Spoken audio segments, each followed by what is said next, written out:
오늘 골로새서 마지막 내용입니다.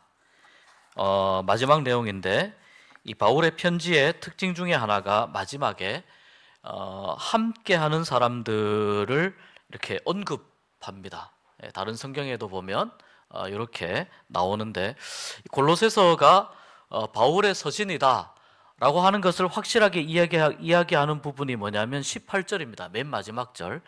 나 바울은 친필로 문안하노니 라고 되어 있습니다. 바울이 이걸 직접 썼구나.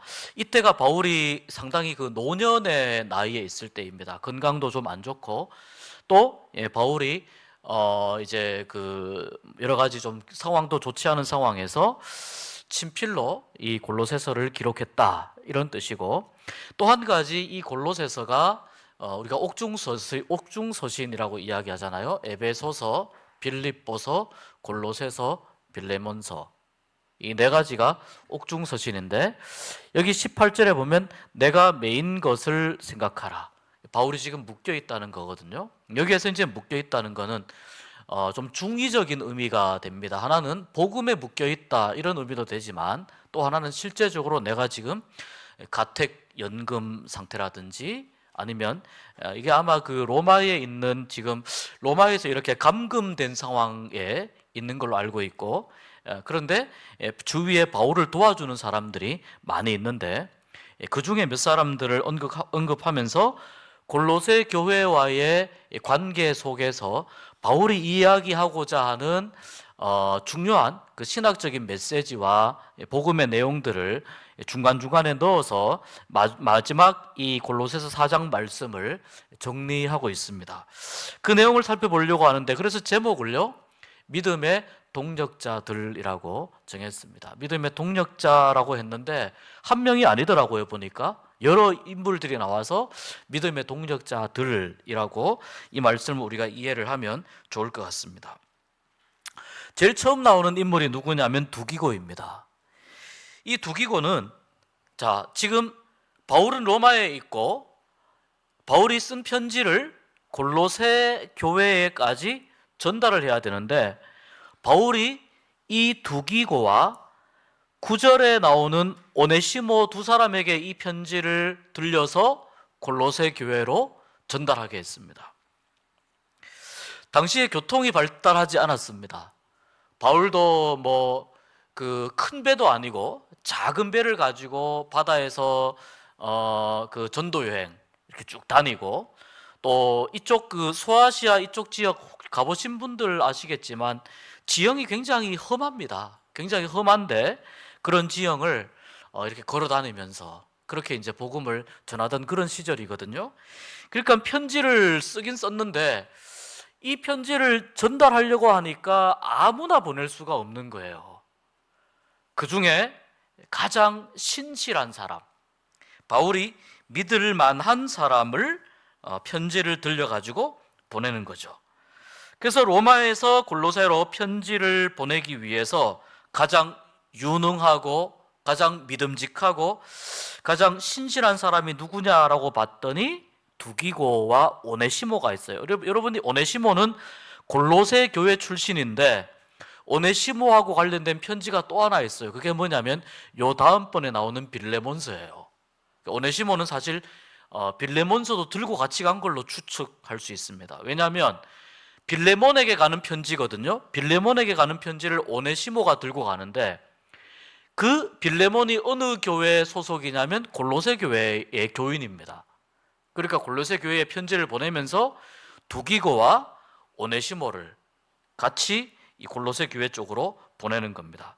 두기고는 이름이 이제 행운 이런 뜻이 있습니다. 행운. 그리고 좀 아시아 사람입니다. 아시아 사람이고 바울과 굉장히 그 친밀한 아주 가까운 관계였습니다.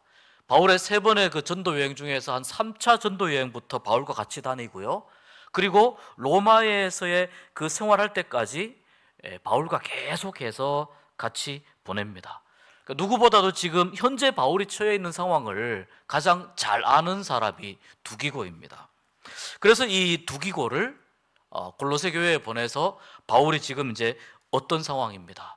지금 감금되어 있지만 갇혀 있지만 이렇게 복음의 열정을 가지고 있고 또 갇혀 있지만 바울이 날마다 골로새 교회를 위해서 기도합니다. 골로새 교회 교인들을 위해서 기도합니다. 이런 그 바울의 현재 상황을 너무 잘 알기 때문에 믿을 만한 사람이고, 그래서 이 두기고를 골로새 교회에 보내는 겁니다. 바울이 두기고에 대해서 이야기한 부분이 굉장히 인상적입니다. 7절에 보니까 세 가지를 이야기해요. 사랑받는 형제, 신실한 일꾼, 주 안에서 함께 종된 자. 세 가지를 이야기합니다. 사랑받는 형제. 바울이 두기고를 많이 사랑한 것 같아요. 많이 사랑했는데, 형제라는 말이 이게 그 헬라어로 여러분 들어보셨을 겁니다. 아델포스라고 합니다. 아델포스. 그런데 여러분이 아델포스라고 하는 이 말이 형제 뭐 이런 거거든요. 그러고 보니까 이제 제가 가만 생각하니까, 저희 학교 다닐 때 그 이제 뭐 그 운동을 좋아하는 신학생들끼리 같이 모여서 공도 차고 그랬는데, 그 공 차는 팀 이름이 아델포스였어요.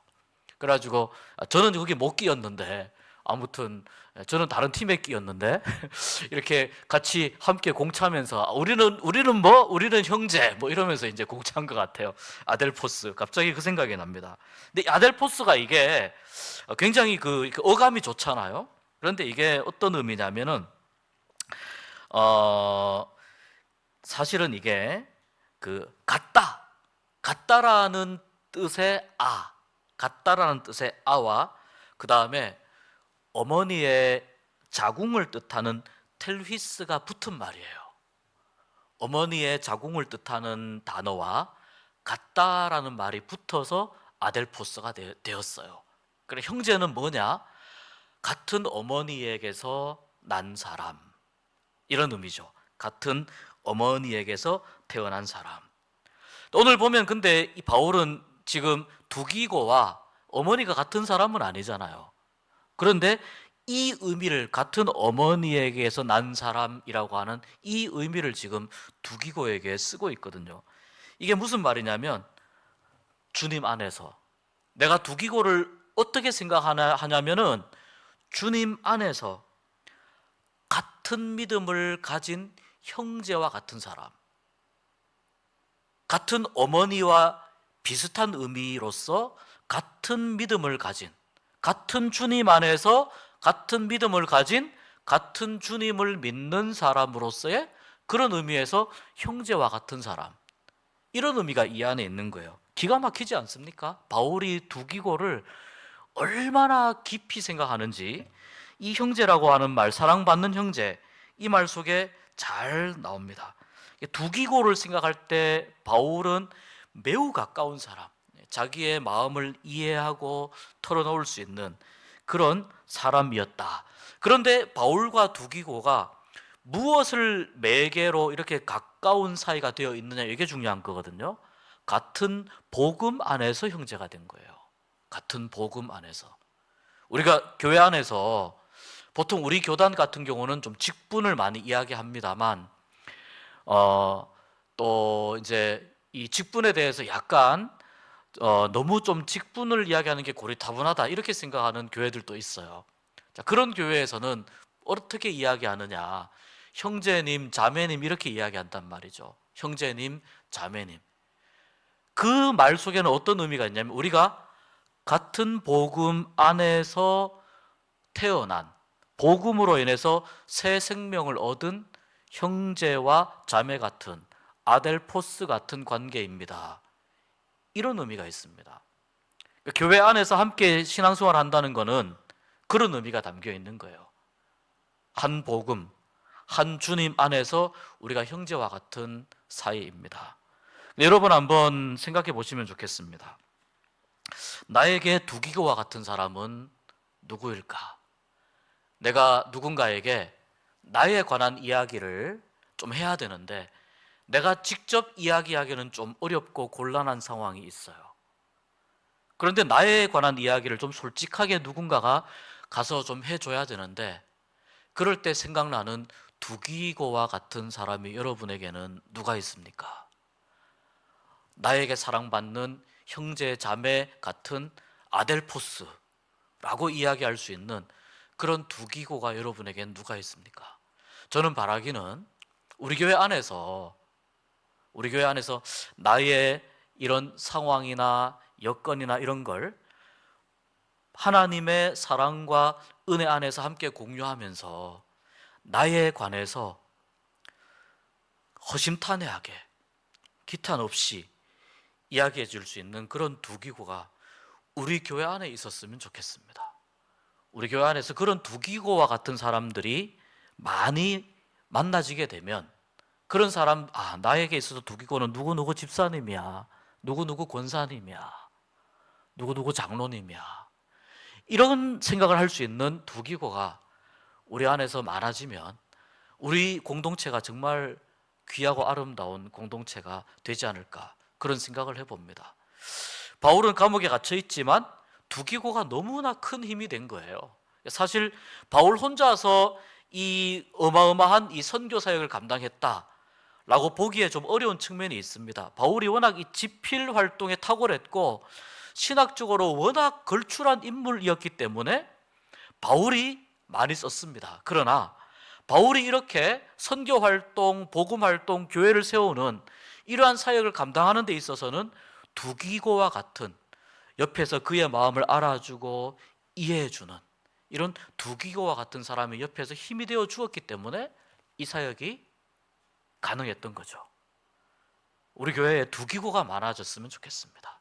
나의 두기고, 우리의 두기고가 많아졌으면 좋겠습니다. 주님의 이름으로 축복합니다. 네. 자, 그 다음에 바울이 또 두기고에 대해서 두 번째 이야기하는 게 뭐냐면 신실한 일꾼입니다. 신실한 일꾼. 믿을 만하다는 거예요. 쉽게 말해서 믿을 만하다. 어떤 일을 맡겨도 한치의 어긋남 없이 기대에 부응하면서 일을 감당해 주는 사람, 일꾼은 그런 사람이잖아요. 거기에다가 신실한이라는 말이 붙어 있잖아요. 저희 옛날 제자 중에 이름이 신실한이라는 친구가 있었어요. 제가 그 친구가 지금도 생각나는데 너무너무 신실한 친구예요, 진짜.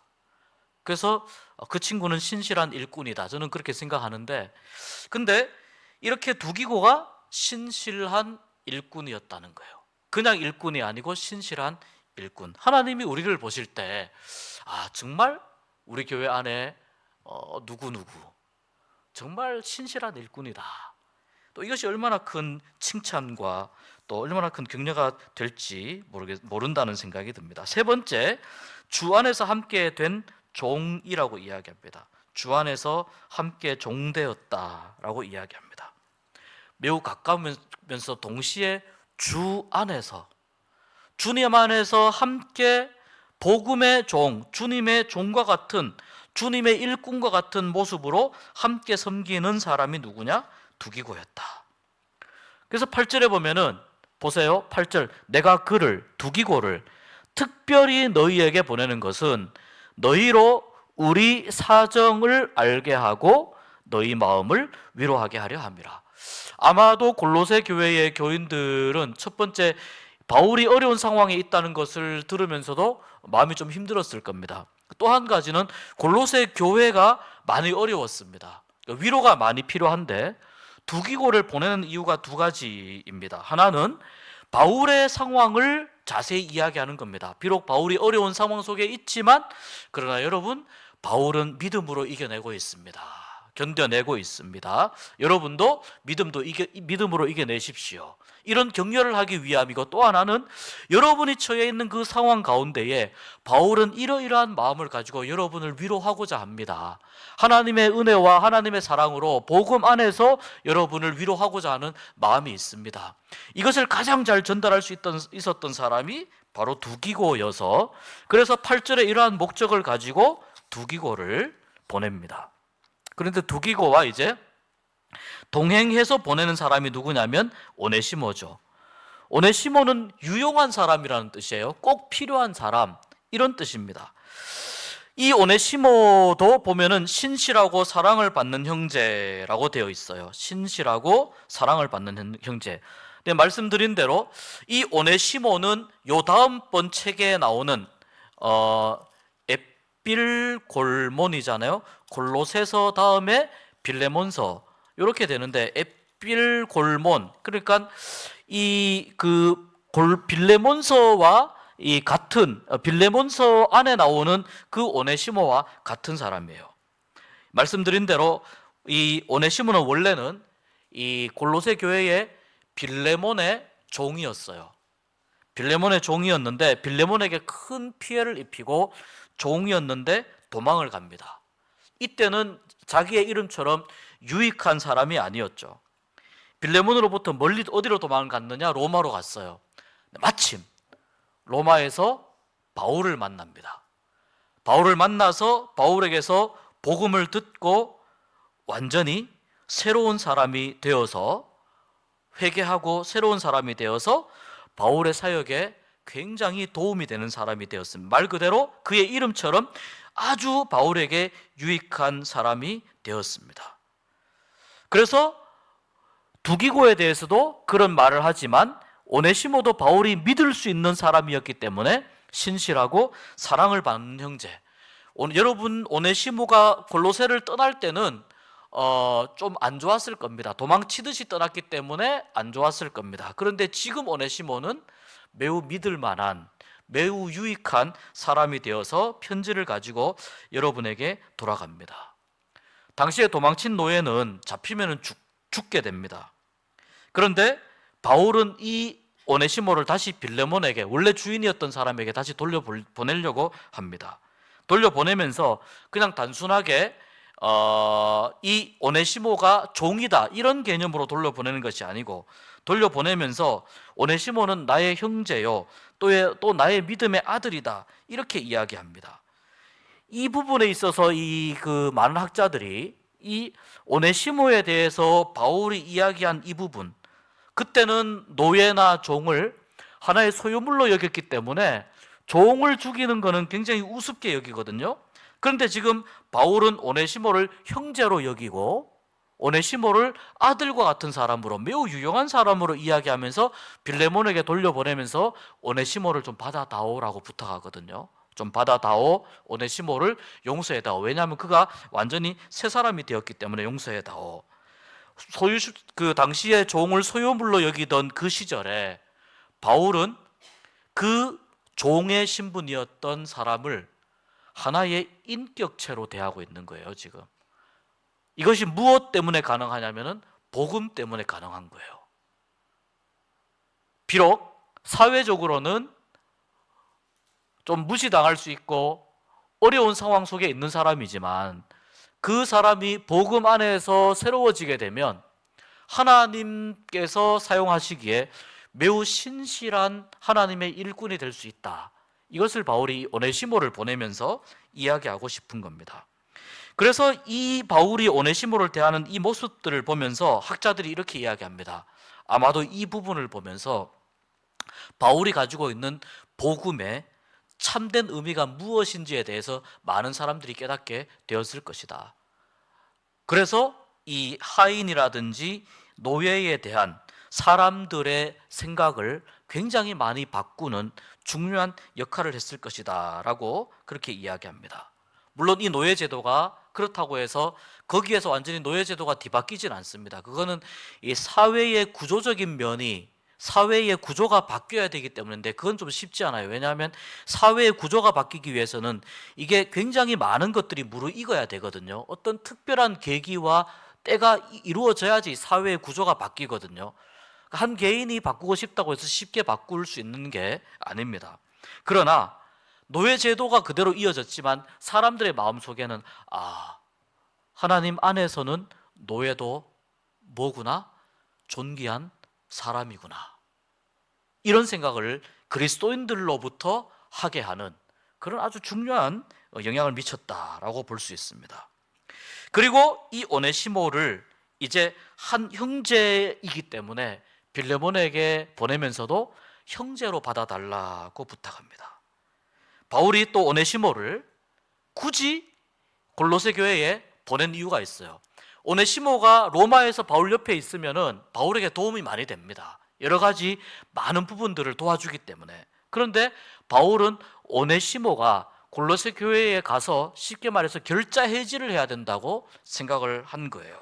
무슨 말이냐면 오네시모가 완전히 회복되기 위해서는 빌레몬하고의 관계가 해결이 되어야 온전히 회복이 되는 거거든요. 그래야 참된 복음이 오네시모에게 받아들여지게 되는 거거든요. 하나님으로부터 오네시모는 회개하고 용서를 받았지만 제대로 된 회복을 위해서 오네시모는 주인이었던 빌레몬의 용서도 받아야만 했습니다. 그래서 빌레몬서를 기록하고 그 편지를 오네시모의 손에 들려서 빌레몬에게 보냅니다. 빌레몬은 오네시모를 받아주고 용서했을 겁니다. 그래서 이 빌레몬이 용서해주는 이 과정을 통해서 골로새 교회가 굉장히 든든한 교회로 세워지게 되고 또 그 안에서 복음의 새로운 역사가 펼쳐지게 되는 겁니다. 그 과정 속에 뭐가 있냐면 오네시모의 회개가 있고 오네시모와 빌레몬 사이의 관계의 회복이 있는 겁니다. 이 부분이 굉장히 중요하기 때문에 두기고와 오네시모를 보냅니다. 그 다음에 이제 우리가 좀 봐야 될 사람이 아리스다고입니다. 아리스다고는 여기 자세히 나와 있진 않은데요. 좀 빨리 지나가면은 이 아리스다고는 매우 뛰어난 지도자라는 뜻이 있어요. 매우 탁월한 지도자, 그런 의미가 있고, 이 아리스다고의 이름은 헬라식인데 이 사람은 유대인입니다. 전설에 의하면 이 아리스다고도 바울과 함께 로마에서 생활을 했고, 그리고 그 네로 황제가 통치하던 그 시대에, 핍박하던 그 시대에 아리스다고는 로마에서 순교했다, 이렇게 알려지고 있습니다. 그 다음에 우리가 좀 눈여겨봐야 될 인물이 바나바의 생질 마가입니다. 마가는 제가 여러 번 말씀드렸습니다. 마가 요한입니다. 원래 이름이 요한이에요. 마가는 로마식 이름입니다. 요한은 유대식 이름이에요. 그러니까 마가 요한은 어디 출신이냐면 유대인으로서의 정체성을 가지고 있는 사람입니다. 아는 것처럼 마가의 어머니가 예루살렘에 살았어요. 예수님이 십자가에 달리기 전에 제자들과 마지막 만찬을 했던 장소가 어디냐면 이 마가 다락방이에요. 마가의 어머니가 가지고 있었던 다락방이고, 그리고 그 다락방은 또 어떤 장소였냐면은 예수님이 승천하시고 나서 오순절 때 뜨겁게 120명이 모여서 기도했을 때 성령이 임했던 장소가 또 이 마가의 다락방입니다. 우리도 성지순례 가서 그 마가의 다락방을 이렇게 갔는데 우리가 생각하는 조그마한 한두 평짜리 다락이 아니고 굉장히 평수가 넓습니다. 보니까 한 120명은 들어가겠더라고요.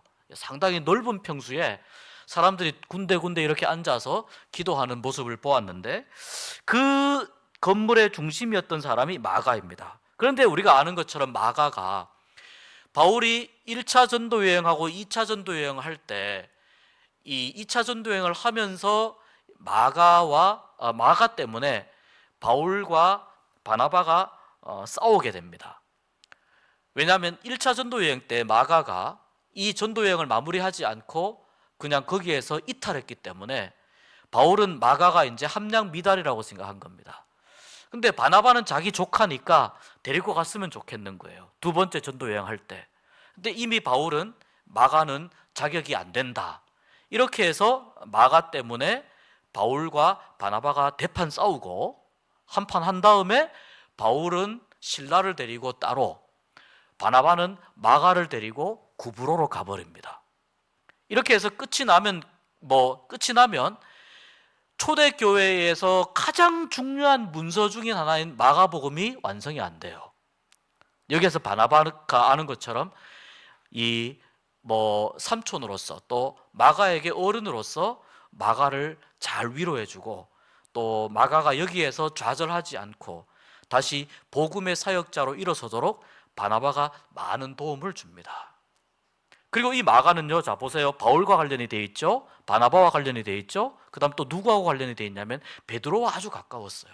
그러니까 마가가 굉장히 여러 사람하고 아주 밀접한 관계 속에 있었는데, 그런 관계성 속에서 사도들로부터 직접 전해들은 그 내용을 가지고, 이 자료를 가지고 기록한 책이 뭐냐? 마가복음입니다.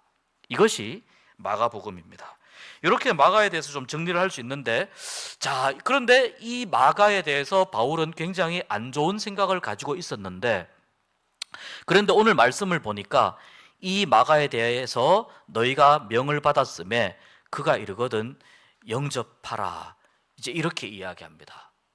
이 골로새서를 기록할 당시에 아마도 과거에 그 어떤 잘못된 부분에 대해서 마가가 그 부분에 대해서 반성을 하고 뉘우치면서 다시 새로운 복음의 일꾼이 되었고, 그리고 그 복음의 일꾼이 된 것에 대해서 바울이 보니까 옛날의 마가가 아니거든요. 철부지 마가가 아니고 너무너무 아주 멋있는 일꾼이 되어 있는 거예요. 오네시모처럼. 그래서 바울과 마가가 다시 관계가 회복이 됩니다. 그 관계가 회복이 되어서 기록한 내용이 지금 바나바의 생질 마가에 관해서 이렇게 이야기를 하고 있는 겁니다. 이런 내용이 이 골로새서의 이면에 이렇게 쭉 기록이 되어 있습니다. 비록 바울에게는 자기에게 큰 상처를 주었던 마가였지만 마가 역시 자기의 잘못을 뉘우치고 다시 복음의 일꾼이 되어서 회복되었을 때 바울도 그러한 마가를 받아들이고, 그리고 골로새 교인들에게 마가를 환대해 주십시오, 다시 말해서 마가를 환대할 만한 이유가 있습니다라고 마가를 소개하는 겁니다. 너무나 아름다운 모습이라고 볼 수 있습니다. 몇 명이 더 나오는데요. 이제 유수도라는 사람이 있는데, 유수도도 굉장히 바울에게 중요한 사람이었는데, 여기 이제 짧게 이야기하면 유수도는 할레파라고 이야기를 하거든요. 이 말은 이제 유대교적인 배경 가지고 있다, 그런 뜻이에요. 그런데 여기에서 말하는 할레파이지만 그러나 하나님의 나라를 위해서 함께 역사하는 사람들이다라고 이 특별히 유수도에 대해서 이야기를 해요. 비록 유대교적 배경을 가지고 있지만 하나님 나라를 위해서 동력자이다. 그리고 유수도도 나중에 굉장히 뛰어난 초대교회의 지도자가 됩니다. 그 다음에 에바브라는 우리 골로새서를 읽으려면 에바브라를 빼놓고는 말이 안 되는 거죠. 골로새 교회를 설립한 사람입니다. 그러니까 이미 말을 이 정도면은 에바브라에 대해서는 충분히 이야기하고도 남음이 있습니다. 바울에게 복음을 전해 듣고 에베소에서 복음을 전해 듣고, 그리고 골로새로 가서 골로새 교회를 세웠고요. 그리고 그 골로새 인근에 있는 라오디게아와 히에라볼리라고 하는 그 지역에도 교회를 세우게 됩니다. 그리고 이제 그 15절에 보면 라오디게아에 있는 형제들, 이 골로새 교회와 함께 교류를 했습니다. 히에라볼리도 마찬가지고, 거기에 누가 있냐면 눈바라는 여인이 있어요. 이 눈바의 집에 있는 교회에 문안하고, 당시에는 이 그 가정을 오픈해서 그 교회들이 세워졌는데, 그래서 가정교회였거든요. 뭐 바울도 보면은 루디아의 집에서 교회를 시작했고, 빌립보, 그래서 초대교회는 그렇게 되었기 때문에 눈바의 집에 있는 교회가 이 라오디게아에 있는 교회라고 볼 수 있는데, 당시에 이쪽 지역에서 굉장히 큰 역할을 감당했던 그런 사람이 아닌가라고 이제 볼 수 있습니다. 그 앞에 보면, 자 14절에 보면은 사랑을 받는 의사 누가는 누구입니까? 누가는 누가복음을 기록한 누가이고, 사도행전을 기록한 누가이고, 누가는 의사입니다. 그래서 성경에 누가가 나오면은 누가는 최초의 의료 선교사로 생각하시면 돼요. 최초의 의료 선교사, 그리고 바울과 함께 로마까지 동행하면서 바울의 일행의 건강을 챙겼던 사람이 바로 누가라고 볼 수 있습니다. 자, 두 사람만 더 살펴보겠습니다.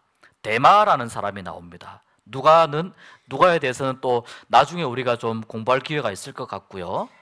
누가복음을 기록했다, 사도행전을 기록한 의사이다. 굉장히 똑똑한 사람이었습니다. 그 다음에 데마는 누구냐?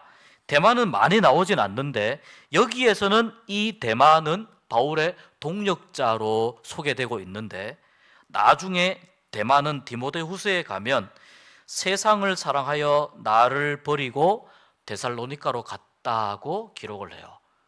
데마는 결국 어떤 사람이었냐면, 시작은 바울과 함께 복음으로 시작을 했어요. 그런데 중도에 복음 사역을 감당하다가 중도에 탈락하게 됩니다. 복음 사역자로서 더 이상 사명을 감당하지 못하고 결국은 세상으로 떠난 사람이 데마입니다. 그러니까 바울도 굉장히 이런 그 사역을 하면서 참 사람 때문에 참 속이 많이 썩었겠다, 그런 생각을 제가 오늘 이 말씀을 이렇게 쭉 준비하면서 그런 생각을 좀 해보았습니다. 아키포 한번 보겠습니다. 이 아키포는 그 골로새 교회에서 에바브라의 뒤를 이어서 골로새 교회의 지도자가 된 사람이 아키포입니다. 그래서 이 아키포에 대해서 17절에 이렇게 이야기합니다. 주 안에서 받은 직분을 삼가 이루라고 하라. 주 안에서. 아키포가 에바브라 후임자로 골로새 교회의 지도자가 되었는데, 아키포에게 골로새 교회의 지도자를 맡겨준 것은 사람이 아니라 주님이라는 거예요. 그래서 주 안에서 이 직분을 받았다고 이야기하는 겁니다. 주 안에서. 여러분, 우리 다 직분이 있죠? 다 직분이 있습니다. 이 직분은 주님이 우리에게 주신 겁니다. 주님이 우리에게 주신 거예요.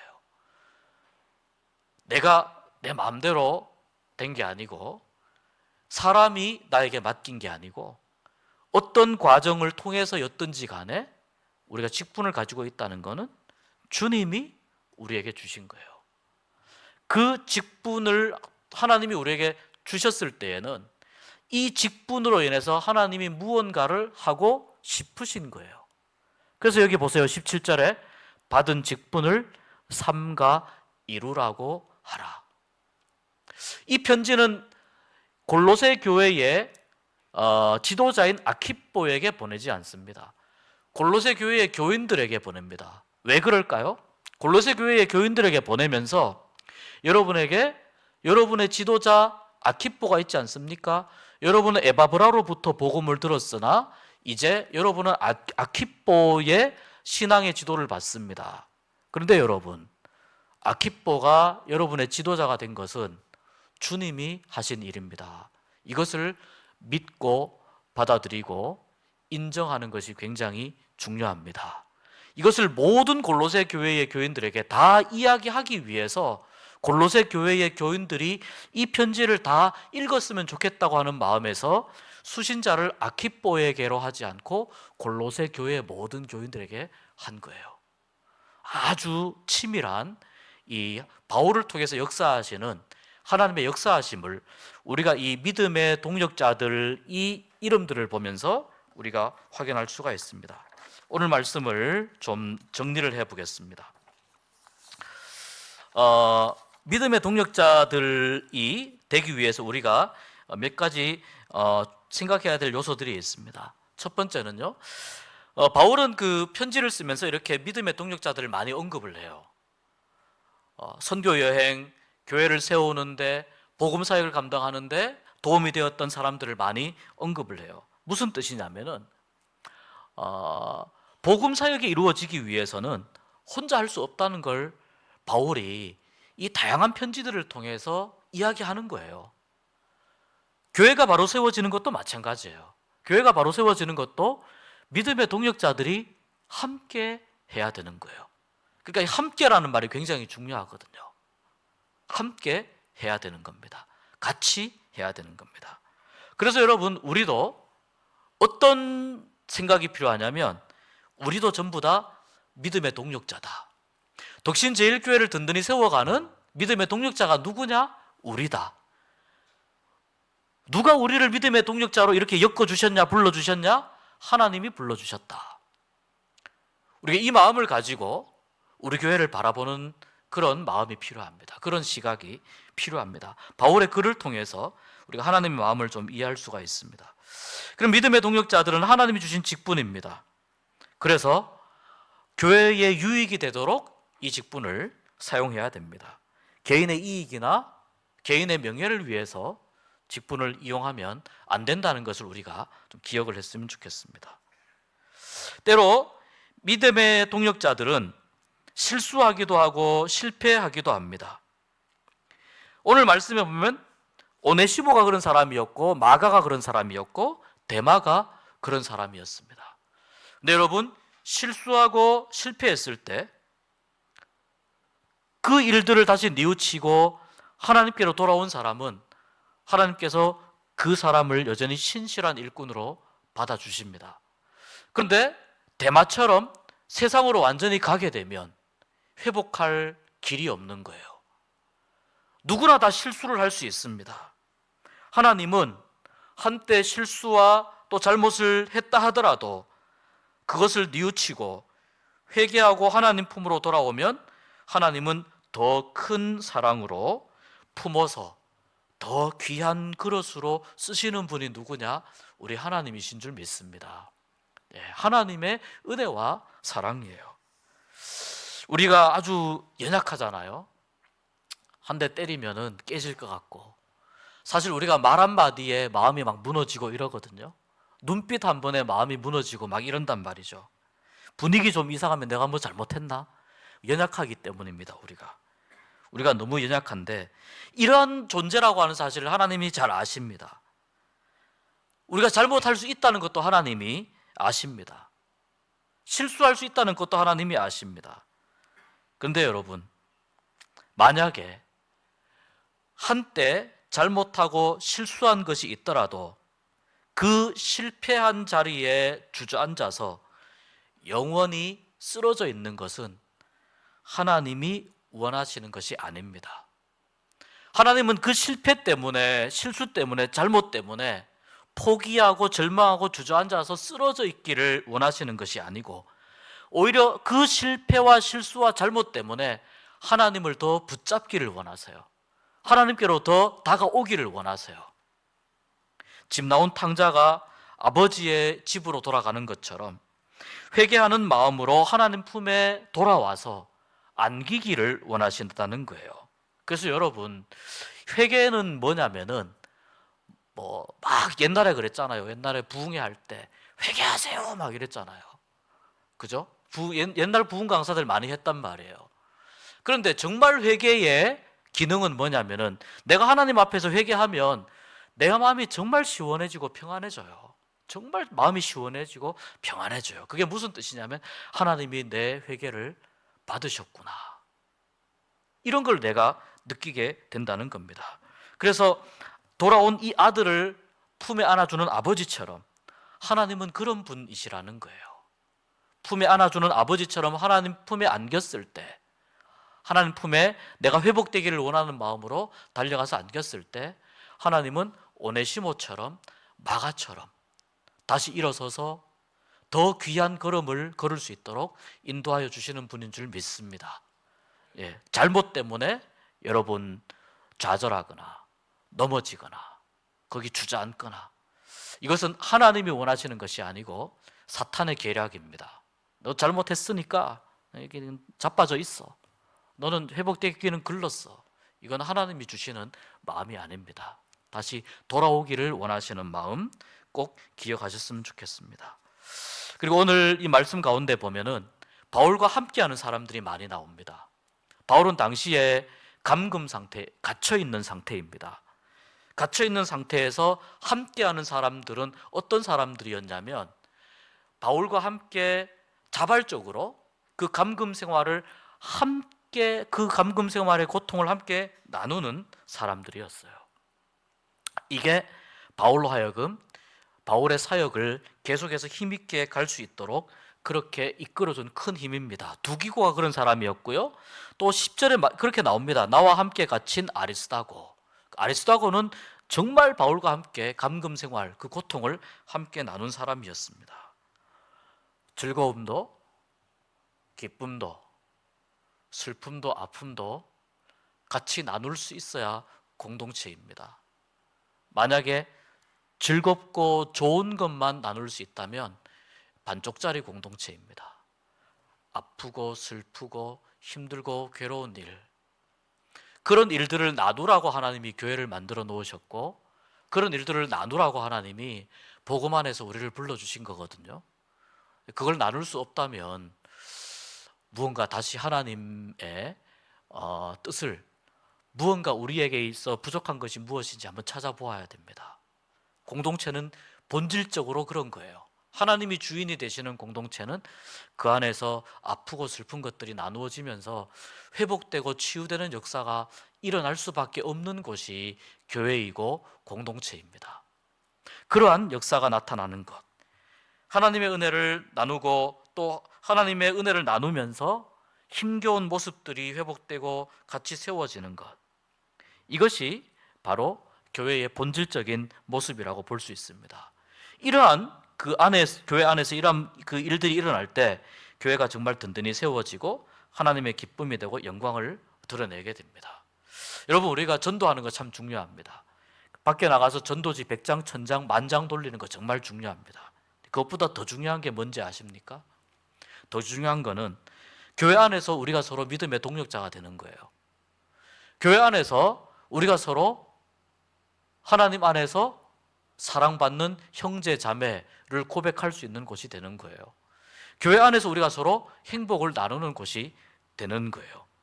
그럼 우리 안에서 이미 회복과 치유가 일어나게 됩니다. 그렇게 되면 신기하게도 지역사회의 교회가 좋은 소문이 나게 됩니다. 전도 안 해도요, 나 그 교회 가고 싶어, 이런 게 있단 말이에요. 집사님 얼굴 보니까 요즘 뭐 좋은 일 있나 봐. 힘든 일이 그렇게 많은데도 어디서 그렇게 힘이 솟아나는지 그거 다 견뎌내고 이겨내는 거 보면 나도 지금 힘든 일 있는데 비법 좀 가르쳐 달라고. 이게 교회의 힘이고 이게 하나님의 은혜 가운데 살아가는 사람들의 진짜 모습이라는 거죠. 그래서 여러분, 교회 안에서 서로 행복하셔야 됩니다. 서로 행복하시고 또 서로 회복되고 치유되어야 교회가 교회다워질 수 있고 하나님 보실 때 이제 뭔가 좀 더 귀한 일을 할 수 있겠다, 아마 이런 마음을 가지게 되시지 않을까. 그렇게 되면 자연스럽게 교회에 대해서 궁금하게 될 것이고 많은 분들이 교회가 뭐냐 물어볼 것이고 교회에 관심을 가지게 될 것이고 우리 주변에 선한 영향력을 끼치는 그런 좋은 공동체가 될 줄로 믿습니다. 그것을 위해서 우리는 믿음의 동력자가 되는 이 은혜를 함께 누릴 수 있었으면 좋겠습니다.